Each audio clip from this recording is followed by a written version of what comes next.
Right now at Walk, we're focusing on how marketers can respond to the threat of recession. And that's all part of our long-standing mission to bring you the evidence and expertise you need to make your marketing more effective.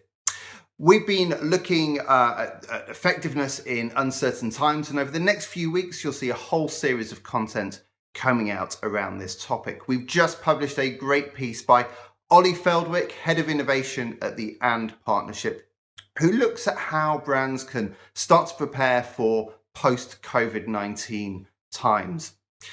Delighted to say we're joined by Ollie today to talk through some of the ideas in his article. So welcome, Ollie.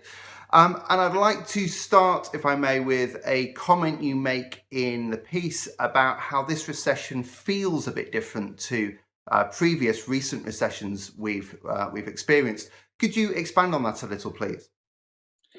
Yeah, sure. So it's one of those things where it's quite easy to say the word unprecedented, but actually, if you dig through history, there's almost always precedent. There are relatively few things that ever happen that are truly unprecedented. And there's a meme going around at the moment that if you look at Google search trends for the word unprecedented, we have unprecedented use of unprecedented right now. But actually, if you do look back at things like previous crises, like sort of wartime comms, there are lots of interesting parallels that we can learn from. And there were some interesting stories around how several brands spent and continue to advertise through wartime, even when their products were physically, literally, completely unavailable at the time.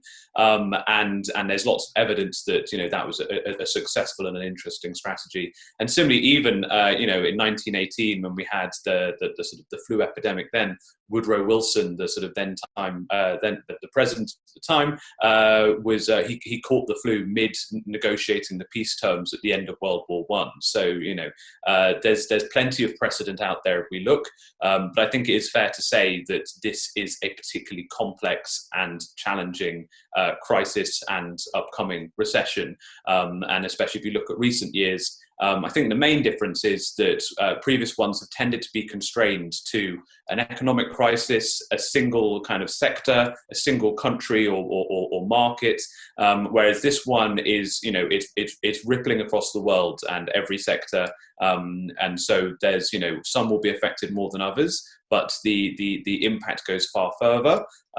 If you layer on top of that, this one has the shape of being quite a big humanitarian crisis as well as an economic one, which adds an extra layer that you don't have with previous sort of financial crises. And then, I think there are obvious interesting peculiarities of, people are being told to stay at home, people are in quarantine, people are self-isolating. That does some really interesting things to the media landscape, because of the media market is down sort of 40% for TV at the moment. It's the cheapest it's been this century, but at the same time, TV viewership is up 30% plus. So, there are lots of odd peculiarities around this recession that we haven't seen before, but there are tons of things we can learn from previous events. So at Walk, we've obviously published lots of studies in the past on how you should be spending through a recession to come out stronger the other side. Do you think that advice still holds in what's quite an unusual set of circumstances? Yeah, and I think it's one of those very studied areas, and there is a lot through, going back to the 20s. So 100 years ago, this has been studied through every kind of every recession since. There have been studies looking at the impact of being able to spend through the recession, and a remarkably consistent thing is that there is no evidence that it doesn't work, and there is plenty of evidence that it does. So there's no reason to think that it wouldn't happen the same in this recession. It might not, but there is no reason to suspect that based on any of the evidence we've seen before. And I think it is, however, important to kind of go, there's certain survivorship bias of going, the number one priority has got to be surviving the recession. And I think, there is some very real risks to a lot of businesses.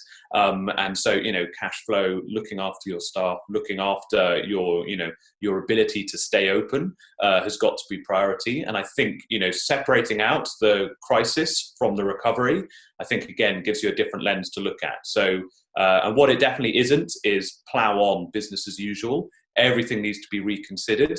But there's a very strong case to definitely not to go dark, and also to not, radically cut down your budgets. So in the piece, you mentioned work you've done with the Wall Street Journal to pivot quite quickly to a new platform. Could you just expand on that a little bit? Yeah. So I think all brands will be doing some soul searching, and I'm sure up and down sort of Zoom calls across the world, people are tearing up well-laid plans and having to throw away beautifully made work that now feels out of step with the world. Because times have changed, and you need to very quickly go, okay, this might have been perfect for the brand a month ago, but now is just out of step with the world. And that was sort of the position we found ourselves in with Wall Street Journal. We had a sort of a brand platform which was around sort of read yourself better. We had did a big launch campaign, but it's lots of really kind of great creative, high production value assets to bring that to life. But for various reasons, read yourself better just as a statement doesn't read well mid coronavirus. As a kind of as a sentiment as well, though, that that aspirational quality editorial side, that's fine outside of a crisis. But we realized that we'd need to pivot the brand platform and really focus in. So we've shifted from that to, all about being the facts that matter, and going, actually, the things that are important right now, are different to the things that were important a month ago. And so we've rapidly, in the course of a week, we've come up with the strategic direction, the creative platform, and we've got our first piece of work out under that. And that's also then looking at all of the constraints of doing everything remotely, not being able to shoot things, and so on. But you can't just carry on, as I said, can't carry on with business as usual. You need to redefine what your role is or should be. Great, thank you. I'd like to finish with a comment you make towards the end of the piece, which is about the importance of the memory structures that are formed now during this crisis. Could you expand on that, please? I think it's if you look at try and boil down all of branding and comms into one thing, it's about building memory structures that are that are positive towards your brand, and that's what you're doing with your creative and your media, is to build and reinforce those memory structures. And both intuitively and based on the evidence that I've seen, during times of trouble, during heightened times, those are going to be the more memorable times. There's that sign of it's the peak end rule. It's those times of troubles. If you're there for people in the bad times, they'll be there for you in the good times. So I think there's that. It's a time when you can really show your true colours as a brand and make some memory structures that will last far longer than your post crisis comms might do.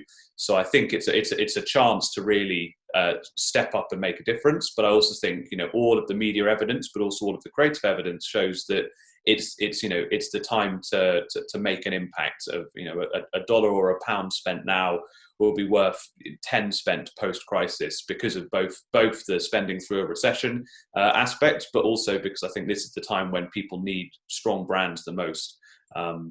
Doesn't mean just doing just running any old stuff. It's also about understanding what people want from your brand. So I think it's getting both the spending case and the role for your brand case right means you have the best chance of making the strongest memory structures.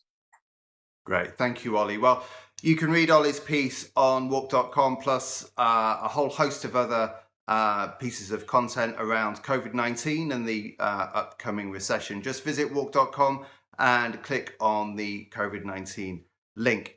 We'll be back soon with more like this, so stay tuned and see you soon.